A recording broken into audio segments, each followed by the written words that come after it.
You know, there are certain things in life that just soothe the soul, right? For me, that's always been Lakeview Serenity. Not the official name, mind you, that's what the HOA eventually called our little slice of paradise, probably after a focus group.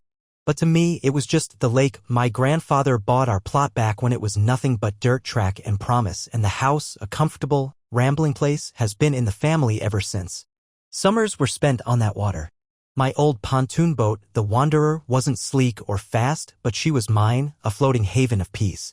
Picture this. Early morning, mist still clinging to the water, a cup of coffee in hand, the gentle thrum of the outboard motor as I'd glide out to the middle. That was my church, my therapy, my happy place. The community around the lake had grown over the years, from a few scattered cabins to a more structured neighborhood, complete with, you guessed it, a homeowners association.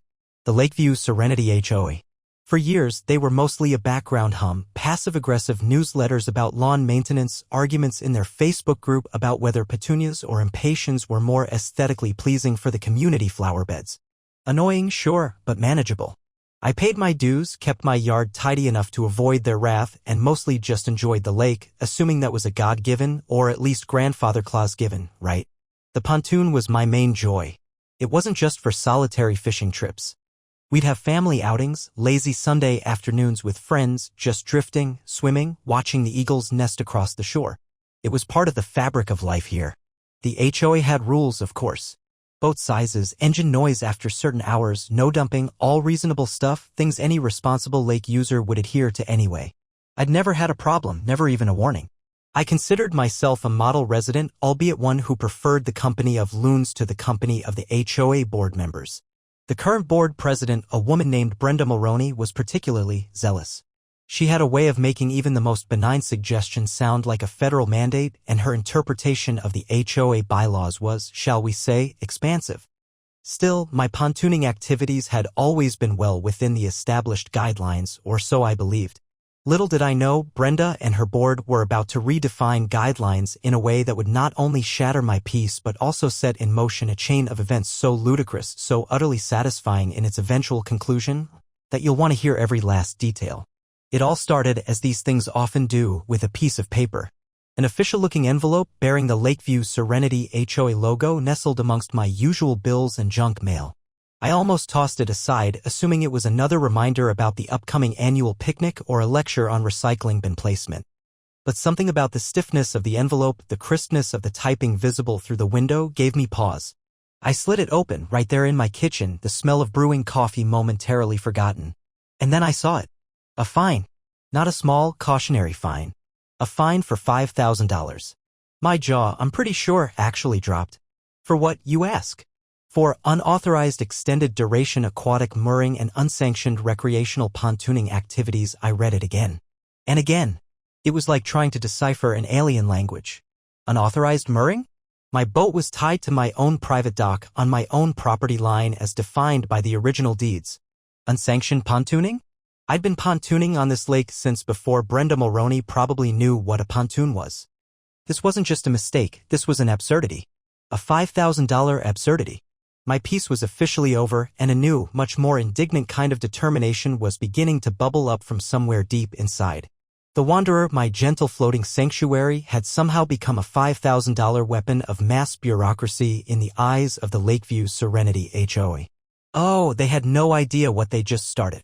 My first reaction after the initial shock wore off was pure, unadulterated indignation. $5,000. For what? Enjoying my own boat on a lake I'd lived beside my entire life?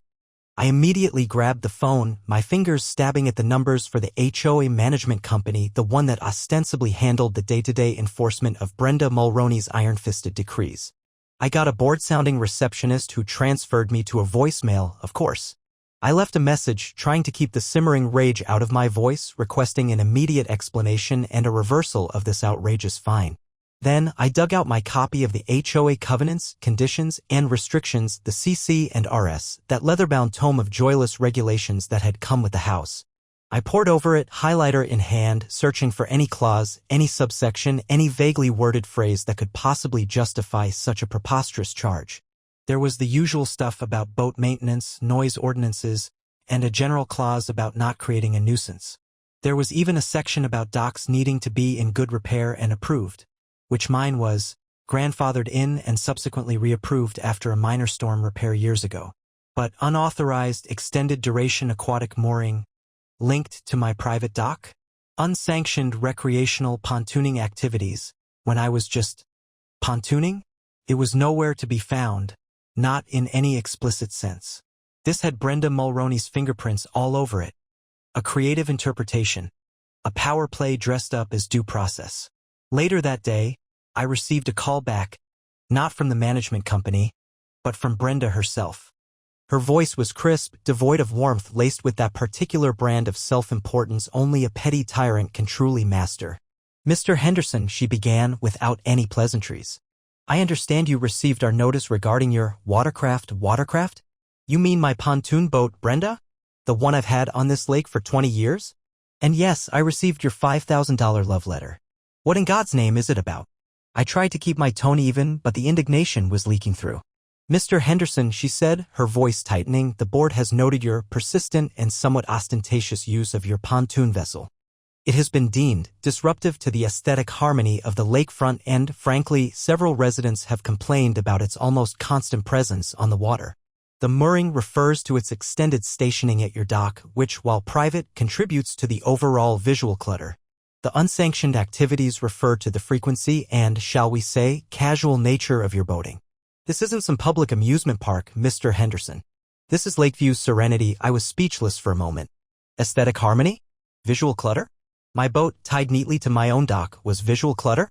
"Brenda," I finally managed, "are you actually fining me $5,000 because some busybody doesn't like the look of my boat from their window, or because I use it too much? This is insane. My boat is on my property. The lake is for everyone's use within the rules. Show me the rule I've broken. The board has broad discretionary powers to maintain community standards," she retorted coolly. "And we have deemed your activities to be in violation of those standards. The fine stands. You have 30 days to pay, or further enforcement action will be taken, including liens on your property, a lien for pontooning." The sheer audacity of it was breathtaking. This wasn't about rules, this was about control. This was about Brenda Mulroney wanting to be queen of the lake, and my beloved wanderer was her unwilling pawn.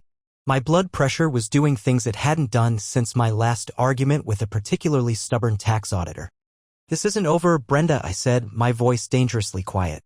Not by a long shot. I hung up, my hand trembling slightly. The battle lines had been drawn. She thought she could just invent rules, levy extortionate fines, and threaten people into submission. She had severely underestimated my attachment to the wanderer and my even deeper attachment to the principles of fairness and not being bullied by a petty HOA dictator. The fight for my pontoon was on. The next few weeks were a masterclass in HOA intransigence. I formally appealed the fine, crafting a detailed letter outlining my position. The boat was moored at my private dock, its use was consistent with decades of practice, and no specific pre-existing rule in the CC and RS was being violated. I cited my property rights, the historical use of the lake, and even included photographs of the wanderer looking perfectly innocuous and aesthetically harmonious. "Thank you very much." I requested a formal hearing before the board, as was my right according to their own bylaws. The response I got back was a masterpiece of bureaucratic stonewalling. It was a short, curt letter, signed by Brenda Mulroney as president, stating that the appeals committee, which I suspected consisted of Brenda's reflection in a compact mirror, and perhaps her cat, had reviewed my appeal and found it without merit. The fine stood. No mention of a hearing. No addressing of my specific points. Just a reiteration of their power and my alleged transgression. I tried to rally some support among my neighbors. Some were sympathetic, offering quiet words of encouragement but unwilling to stick their own necks out. "Brenda can be vindictive," one whispered to me over the fence, casting furtive glances towards Brenda's meticulously manicured lawn down the street. Others, clearly in the don't like Henderson's boat camp, or perhaps just terrified of crossing the HOA, gave me polite but cool brush-offs. It was disheartening. I felt like I was fighting this ridiculous battle alone. The 30-day payment deadline was approaching, and the threat of a lien was very real. HOAs, as I was rapidly learning, wield a surprising amount of power, often with minimal oversight.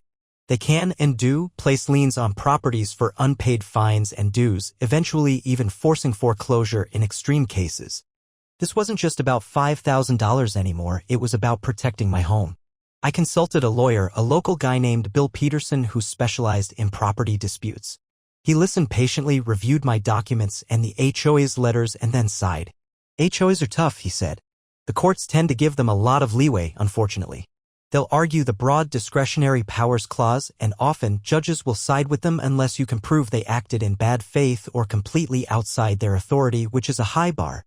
He explained that fighting it in court would likely cost more than the fine itself, with no guarantee of winning.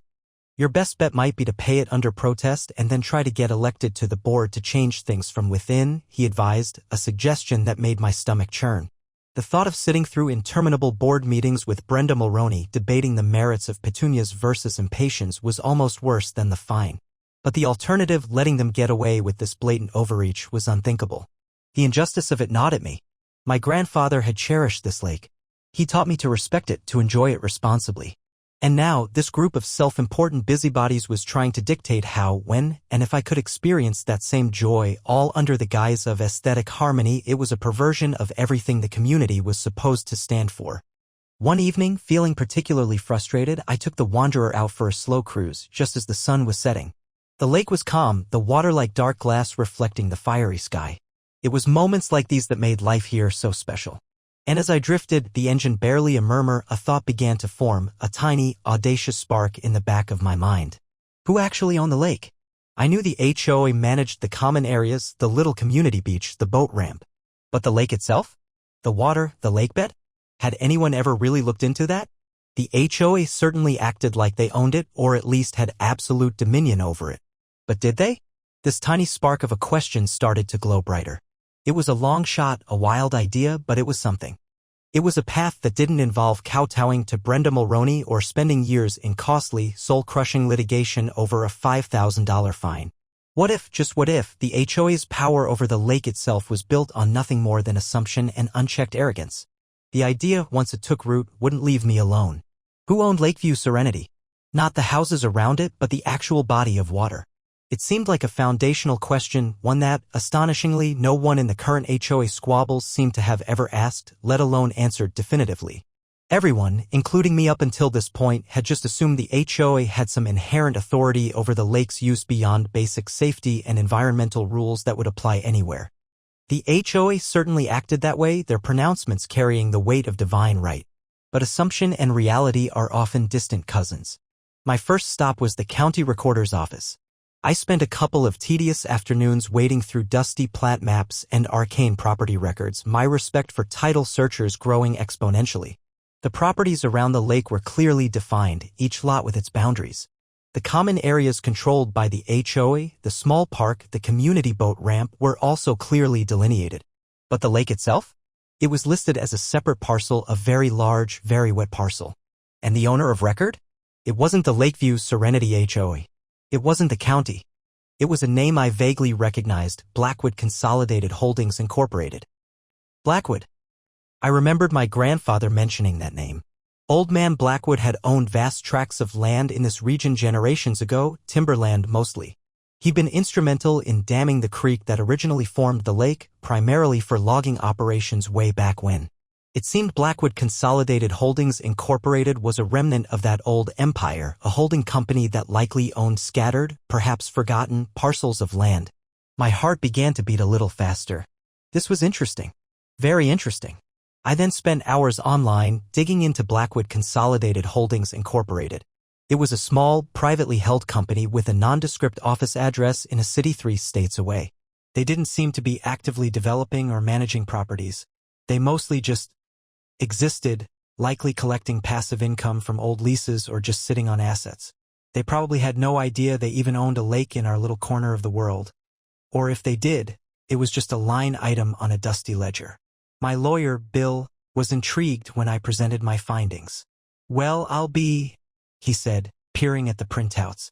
If they own the lakebed and the water rights, then the HOA's authority over the actual water, beyond what's generally permissible for public safety on waterways, is questionable at best. They can control access from their common areas, sure, but dictating how you use your boat from your private dock in the middle of the lake. That's a stretch. If they don't own the lake itself, the next step was delicate. I needed to contact Blackwood Consolidated Holdings Incorporated. But how? And what would I say? "Hi, do you know you own a lake and can I use my pontoon boat on it?" seemed a bit amateurish. This required a strategy. The spark of an idea was now a flickering flame. What if I could do more than just get permission? What if I could buy the lake? The thought was so audacious, so delightfully absurd, it made me laugh out loud. Me, Tom Henderson, mild-mannered pontoon enthusiast, owner of an entire lake? It was the kind of crazy plan born of sheer frustration and a desire for spectacular, ironic justice. The HOA fined me for using their lake? What if it wasn't their lake to fine me on? What if it became my lake? The financial implications were daunting, of course. I wasn't a billionaire, but I had some savings, a decent retirement fund I could potentially borrow against. And who knew what a forgotten lake in the middle of nowhere might be worth to a holding company that barely knew it existed. It might be a liability to them, something they'd be happy to offload for a reasonable sum just to get it off their books. The more I thought about it, the more perfect it seemed. It was the ultimate Uno reverse card. Brenda Mulroney and her aesthetic harmony police wouldn't know what hit them. The flame was growing into a steady, determined fire. This wasn't just about a $5,000 fine anymore. This was about principle. This was about poetic justice. And this, I decided with a grin, was going to be epic. The decision to pursue buying the lake wasn't one I took lightly, but the sheer, glorious potential for turning the tables on the HOA was an irresistible motivator. First, I needed to approach Blackwood Consolidated Holdings Incorporated carefully.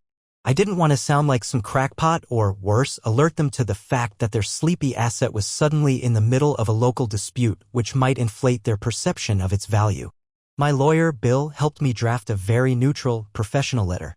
It was an inquiry, really. We identified ourselves, stated that I was a resident on the shores of a certain body of water known locally as Lakeview Serenity, officially parcel ID XXXXX, and expressed a polite interest in discussing the future stewardship or potential acquisition of said parcel. We kept it vague, businesslike, and noncommittal. We sent it via registered mail, return receipt requested, to the nondescript office address I'd found. Then we waited. It was an agonizing couple of weeks. Every time the phone rang or the mail arrived, I jumped. Meanwhile, the HOA's 30-day deadline for the $5,000 fine was ticking down. I sent them a letter drafted by Bill stating that the fine was disputed and that we were investigating certain irregularities regarding jurisdiction and requested they hold off on any further action pending clarification. I didn't expect it to stop them, but it might buy me some time, and it put them on notice that I wasn't just rolling over. Sure enough, a few days later, I got another letter from Brenda, even frostier than the last, stating that my vague assertions of irregularities were baseless and that the fine was due, period. The lien threat loomed. The pressure was immense. But the thought of owning the lake, of the look on Brenda Mulroney's face, kept me going. Finally, a response came from Blackwood Consolidated Holdings Incorporated. It was from a Mr. Arthur Grumbles, Vice President of Asset Management, a rather grand title, I suspected, for someone managing a portfolio of forgotten properties. The letter was surprisingly amenable. Mr. Grumbles confirmed their ownership, admitted the parcel was not actively managed, and expressed a willingness to discuss its disposition. He invited us to make an offer if we were serious. This was it. The door was open. Now came the hard part, figuring out what a lake was worth and how I could possibly afford it. Bill helped me research comparable sales, which was tricky because people don't buy and sell lakes every day. We looked at land values, water rights valuations in other areas, though direct comparisons were hard, and considered the lake's current state, undeveloped, apart from the houses around it. We also considered what it might be worth to them, potentially a tax burden, a dormant asset they weren't profiting from. We decided to start with a modest but not insulting offer. I had to do some serious financial gymnastics. I talked to my bank about a line of credit against my home equity. I looked at cashing in some old bonds my grandfather had left me. It was a huge gamble. If this fell through, I'd be out the legal fees and still facing the HOA's wrath. But if it worked, oh, if it worked. We submitted the offer along with a cover letter emphasizing my long-term connection to the lake and my commitment to its responsible stewardship, which was entirely true, though my immediate motivation was somewhat more retributive. More waiting. This time, it felt even more intense. I found myself staring out at the Wanderer bobbing gently at my dock and imagining a future where I, not Brenda, made the rules for the water. I started to fantasize about the signage, Henderson Lake. Private property. Pontooning enthusiastically encouraged for the owner. At least, Brenda sent another letter, this one informing me that since the fine remained unpaid, they were initiating lien proceedings. The clock was now screaming. I called Bill in a panic. We need to stall them, I said. Bill sighed. We can file a formal objection to the lien claim dispute. It'll buy us a little more time, maybe a few weeks, but it won't stop it indefinitely if Blackwood doesn't come through. Just when I was starting to despair, an email landed in Bill's inbox. Mr. Grumbles from Blackwood. They had considered our offer. They countered. It was higher than my initial offer, naturally, but it was within reach. It was actually terrifyingly within reach. It would stretch me to my absolute limit, maybe beyond, but it was possible. I took a deep breath. Bill, I said, tell Mr. Grumbles we accept his counteroffer. Let's buy a lake. The process of actually purchasing a body of water, I discovered, is not quite like buying a house, but it's equally laden with paperwork, legal jargon, and moments where you wonder if you've completely lost your mind. Mr. Grumbles, despite his somewhat dour name, turned out to be a surprisingly efficient, if entirely unsentimental, negotiator once we'd agreed on a price. He clearly just wanted this forgotten asset off Blackwood Consolidated's books with minimal fuss. Bill handled the legal heavy lifting, title searches, again, just to be absolutely sure there were no hidden claims or easements that would scupper my grand plan, drafting the purchase agreement, coordinating with Blackwood's equally no-nonsense legal team. My main job was to scramble for the funds. I secured the home equity line of credit, cashed in those old bonds, sorry, Grandpa, but I think you'd approve of the cause, and even dipped into my emergency fund. It was a white-knuckle financial ride. Every spare moment, I was running numbers, checking balances, and trying not to think about what would happen if this all went sideways. Meanwhile, the HOA, blissfully unaware of the seismic shift in ownership that was about to occur beneath their very noses, or rather, docks, continued its inexorable march towards placing a lien on my property. I received a formal notice of intent to lien, giving me one last chance to pay the $5,000 fine, plus accumulated late fees and administrative charges, which had somehow ballooned the total to nearly $6,000. Brenda Mulroney, I imagined, was probably preening, confident in her victory. Little did she know, her kingdom was about to be bought out from under her. The irony was almost too delicious to bear. They were fining me for using a lake they didn't own, and I was about to use the proceeds from mortgaging my house, partially anyway, to buy that very lake. It felt like a plot from a particularly inventive underdog movie. The closing date was set. It was to be a remote closing, documents signed and notarized, funds wired. The secrecy was paramount. If the HOA got wind of this before the deal was done, they could try to interfere, perhaps by making their own bid for the lake, though I doubted Brenda had the foresight or the board had the funds for such a maneuver without extensive wrangling. I lived on nervous energy and black coffee. I avoided my neighbors, paranoid that any casual conversation might somehow reveal my audacious plan. I even stopped taking the Wanderer out, not wanting to give Brenda any further ammunition or draw attention to myself before the ink was dry. On the appointed day, I sat in Bill's office, heart-hammering, as we went through the final stack of documents. Owner of the lakebed, riparian rights, water rights, the whole shebang, Bill confirmed, tapping a clause in the lengthy agreement. Once this is filed with the county, Lakeview Serenity is officially Henderson Lake, or whatever you choose to call it. I signed my name with a flourish that belied the tremor in my hand. Bill notarized it and then hit send on the wire transfer. There was a moment of silence. Then Bill grinned. Congratulations, Tom. You are now, for all intents and purposes, a lake tycoon. A wave of elation mixed with a healthy dose of "what have I just done" washed over me. I owned a lake. It was insane. It was magnificent. The first thing I did after leaving Bill's office was to drive straight to a local sign shop. I had a design already sketched out.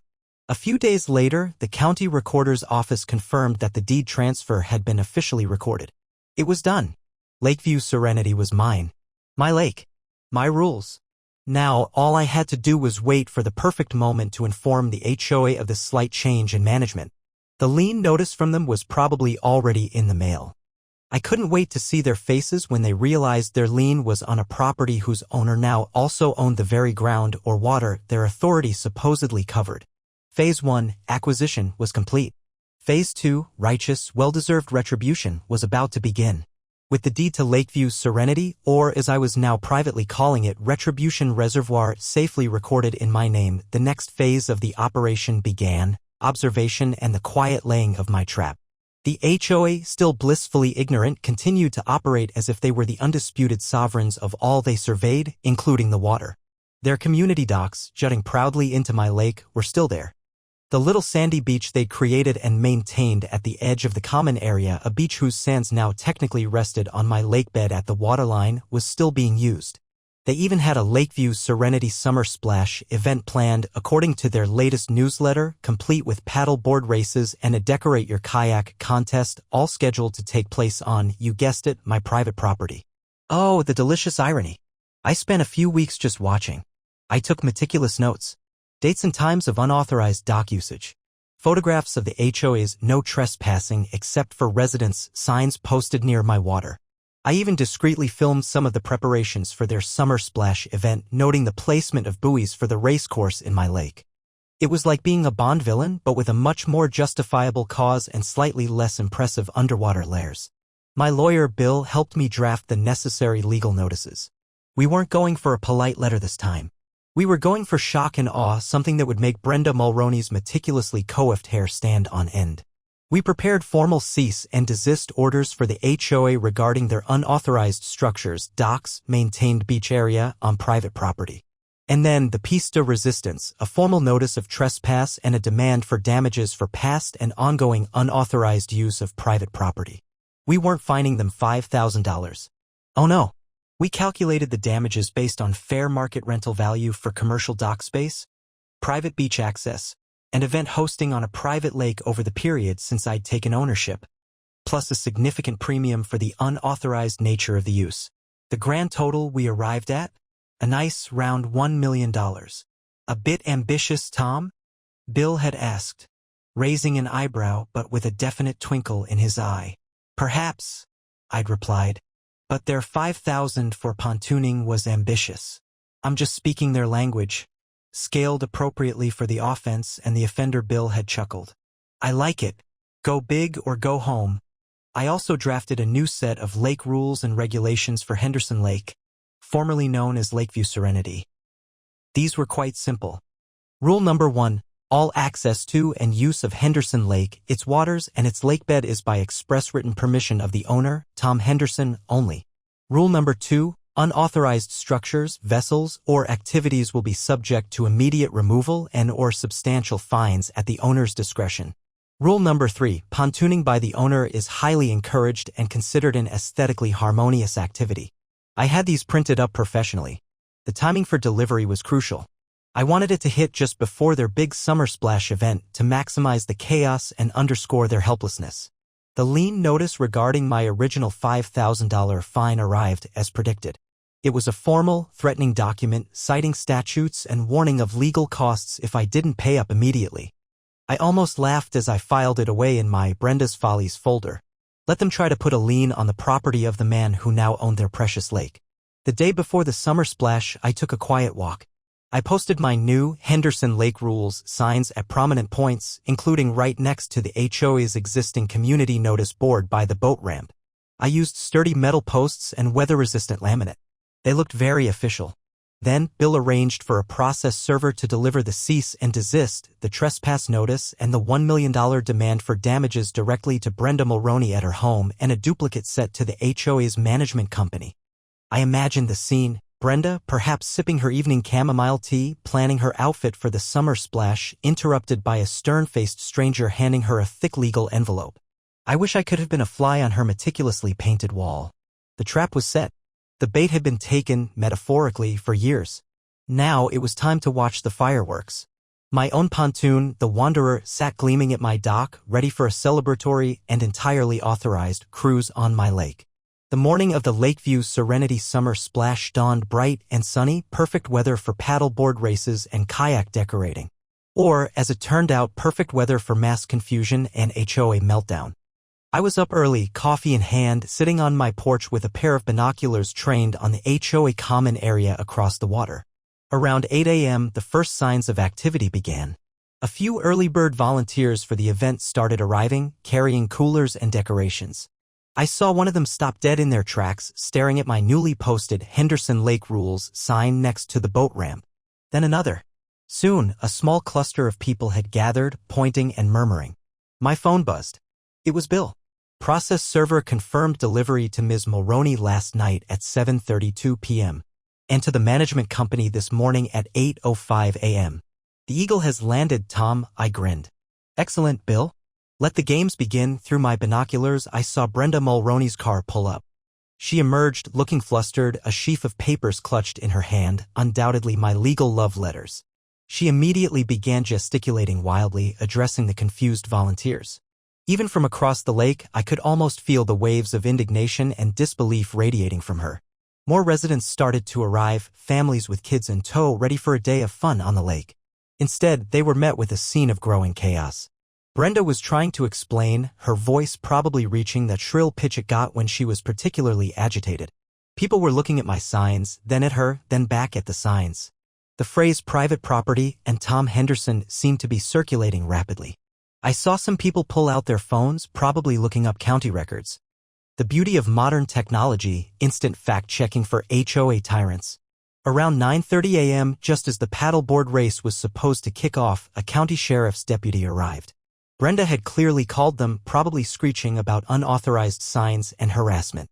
I watched as the deputy calmly examined my signs, spoke with Brenda, who was becoming increasingly animated, and then, to my immense satisfaction, shrugged and appeared to explain that if the signs were on private property and accurately reflected ownership, there wasn't much he could do. He didn't stay long. The summer splash was clearly not splashing. The paddle boards remained on the grass. The kayaks sat undecorated. The festive atmosphere had evaporated, replaced by a cloud of bewildered uncertainty and, from Brenda's direction, pure fury. Then my phone rang. It was Brenda. Her voice was trembling, a stark contrast to her usual icy composure. Henderson, what's the meaning of this? These signs? This outrageous demand for $1 million? Are you insane? Brenda, I said, my voice calm and perfectly reasonable. Good morning to you, too. I'm not insane. I just bought the lake. It's mine now. And you, the HOA, have been trespassing. Your docks, your beach, your little summer splash event, all on my private property. So, yes, the signs are accurate and the demand for damages for unauthorized use is quite serious. I believe the documents my lawyer sent over explain it all quite clearly. There was a sputtering sound on the other end. You can't just buy the lake. Actually, Brenda, I can. And I did. It was for sale. Blackwood Consolidated Holdings was happy to sell it to someone who would appreciate it. And I do. I appreciate it very much. Especially now that I can ensure its aesthetic harmony is maintained according to my standards. I could almost hear her grinding her teeth. This is an outrage. We will fight this. We have rights. To use my private property without permission and then fine me for using it too? I asked innocently. I don't think those are the kind of rights the courts tend to uphold, Brenda. But by all means, consult your lawyers. Mine are quite confident in our position. In the meantime, I expect all HOA structures to be removed from my property immediately and we can discuss a settlement for the past trespassing. Or we can proceed to court. Your choice. I paused, then added, oh, and about that $5,000 fine you levied against me for pontooning on what is now officially my lake? I think we can consider that one dropped, don't you? Silence. Then a click. She'd hung up. I leaned back in my chair, a slow smile spreading across my face. The view across my lake had never looked more beautiful. The summer splash was officially a washout and the reign of Queen Brenda was facing a rather significant constitutional crisis. The fallout from Lake Gate, as some of my more amused neighbors started calling it, was swift and spectacular. Brenda Mulroney and the HOA board went into full crisis mode. There were emergency board meetings, hushed and frantic phone calls, and I heard through the grapevine a lot of finger-pointing. Their first reaction after the initial shock and Brenda's sputtering rage was to try and bluster their way through it. They sent me a letter from their own lawyer, a rather pompous fellow whose tone suggested he thought he was dealing with a village idiot.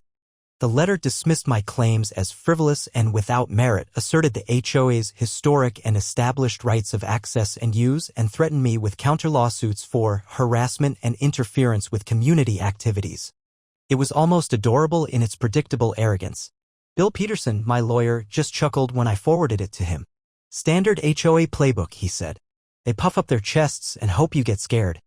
They haven't realized they're playing poker with a guy who owns the whole casino. We responded calmly and factually, resending copies of the notarized deed, the county-recorded parcel information, and a polite but firm reiteration of our position. They were trespassing on private property, and the $1 million bill for past usage stood pending negotiation or litigation. We also gently reminded them that any attempt by the HOA to place a lien on my property for the original pontoon fine would now be met with a rather robust legal challenge for malicious prosecution, given that the alleged infraction occurred on what was now demonstrably my property and their authority to levy such a fine was non-existent. That seemed to quiet them down a bit on the lien front. The real pressure, however, came from the residents themselves. Once the news spread that I, Tom Henderson, now owned the lake and that the HOA's access and control were effectively nullified, people started asking questions. Hard questions. Like, what exactly have our HOA dues been paying for if we can't even use the lake facilities anymore, and why wasn't the board aware of who owned the lake? The summer splash debacle had been a very public embarrassment. The HOA's carefully curated image of omnipotence was crumbling. Brenda, I heard, was facing a potential vote of no confidence. The sweet schadenfreude. They tried a different tack. A delegation from the HOA board, minus Brenda, who apparently couldn't bring herself to face me, requested a meeting. It was held in Bill's office, a neutral ground. The 3 board members who showed up looked beaten down and bewildered. They were a far cry from the arrogant officials who had rubber-stamped Brenda's vendetta against my pontoon boat. They tried to appeal to my community spirit. They talked about tradition, about how the lake was the heart of Lakeview's serenity, about the children who would miss the community beach. Mr. Henderson, said one, a nervous man named Arthur Jenkins who I vaguely remembered from a previous argument about trash can placement, surely we can come to some arrangement. This $1 million demand, it's impossible. The HOA doesn't have that kind of money. It would bankrupt us. We'd have to levy a massive special assessment on all homeowners, an assessment for trespassing on my private property? I asked, raising an eyebrow. Interesting. You were quite happy to levy an assessment or at least a fine and a lien on me for peacefully using my boat on what turns out to be my own lake. Funny how perspectives change, isn't it? They flinched. Bill interjected smoothly, Gentlemen, Mr. Henderson is not unreasonable. He has no desire to bankrupt the HOA. However, the fact remains that the HOA has been using his private property without permission and, frankly, acted with considerable arrogance in its dealings with him prior to his acquisition of the lake. The $1 million figure is an opening position for negotiating fair compensation for past usage and establishing terms for any potential future access. Should Mr. Henderson be inclined to grant it, the word potential hung heavily in the air. The power dynamic had shifted so completely it was almost comical. They were no longer dictating terms. They were begging for them. We spent an hour outlining my conditions. First, a full written apology from the HOA board, specifically acknowledging their error in fining me and their overreach of authority. Second, the immediate and permanent removal of their existing community docks from my lake at their expense. Third, a negotiated settlement for past trespass, a figure significantly less than $1 million but substantial enough to be felt, say, $50,000? To be paid into a trust one would set up for lake maintenance and environmental protection. And fourth, if they desired any future community access to a small, designated beach area, it would be under a formal lease agreement with an annual fee and subject to my rules and regulations. They looked like they'd been collectively punched in the gut. But they also looked like men who knew they had no other cards to play. They promised to take my terms back to the full board and Brenda for consideration. The tide had well and truly turned. The HOA board meeting where my terms were discussed must have been a lively one. I wasn't privy to it, of course, but the rumors that circulated afterward painted a picture of furious debate, recriminations, and a dawning realization that their little fiefdom had crumbled. Brenda Mulroney apparently argued vehemently against any concessions, still convinced she could somehow fight me and win. But the other board members and a growing chorus of angry homeowners who got wind of the situation recognized the futility of her position. They were trapped and they knew it. A week later, I received a formal letter. It was on HOA letterhead, but Brenda Mulroney's signature was conspicuously absent. It was signed by Arthur Jenkins, now listed as acting president. The letter, in remarkably humble tones, accepted all my terms. It contained the requested apology, which was surprisingly thorough, admitting their regrettable error in judgment regarding the fine and acknowledging my sole and exclusive ownership and control of Lakeview's Serenity Lake. They agreed to remove their docks within 30 days. They agreed to the $50,000 settlement for past trespass to be paid into the Lake Trust one was establishing. and they meekly requested to open negotiations for a lease agreement for a small community beach area. Victory! It was sweeter than any ice cream on a hot summer day. The first tangible sign was the work crew that appeared a few days later to dismantle the HOA's main community dock. I watched from the Wanderer anchored peacefully in the middle of my lake as section by section the symbol of their assumed authority was hauled away. It was a profoundly satisfying sight. The $50,000 arrived in Bill's escrow account shortly thereafter. I immediately set up the Henderson Lake Conservation Trust with a mission to preserve the natural beauty and ecological health of the lake. It felt good to turn their ill-gotten gains, or rather, the money they had to cough up for their transgressions, into something positive. The negotiation for the community beach lease was surprisingly civil. With Brenda sidelined, I heard she'd resigned from the board in a huff, citing irreconcilable differences with the new direction. Arthur Jenkins and a couple of other chastened board members were eager to please. We agreed on a modest annual lease fee for a small, clearly demarcated swimming area with strict rules about noise, litter, and hours of operation, all set by me, of course. They even had to submit their proposed signage for my approval. Oh, how the mighty had fallen! Life on Henderson Lake settled into a new, more genuinely serene rhythm. I could pontoon to my heart's content whenever I wished without fear of aesthetic harmony violations. In fact, I made a point of taking the Wanderer out frequently, often anchoring right in the middle of the lake, just because I could. The new Henderson Lake rules signs remained, a permanent reminder of who was in charge. I even added a little subclause to rule number 3, pontooning by the owner is highly encouraged and considered an aesthetically harmonious activity and may, on occasion, involve the consumption of iced tea and quiet contemplation of justice served. My neighbors, for the most part, were relieved. The HOA, under its new, more humble leadership, became less overbearing. The focus shifted from petty tyranny to actual community upkeep. Some even privately thanked me for reining in the HOA's excesses, admitting they'd been too intimidated to speak up themselves. The story of how Tom Henderson bought the lake to fight a $5,000 pontooning fine became something of a local legend. It was a tale of an underdog turning the tables, of poetic justice served with a side of sheer audacity. And every time I glided across the smooth, clear waters of my lake on the Wanderer, I couldn't help but smile. It had been a stressful, expensive, and utterly crazy journey. But the peace of mind, the quiet satisfaction of standing up to bullies and winning on such a spectacular scale, that, as they say, was priceless. And the pontooning? Absolutely divine.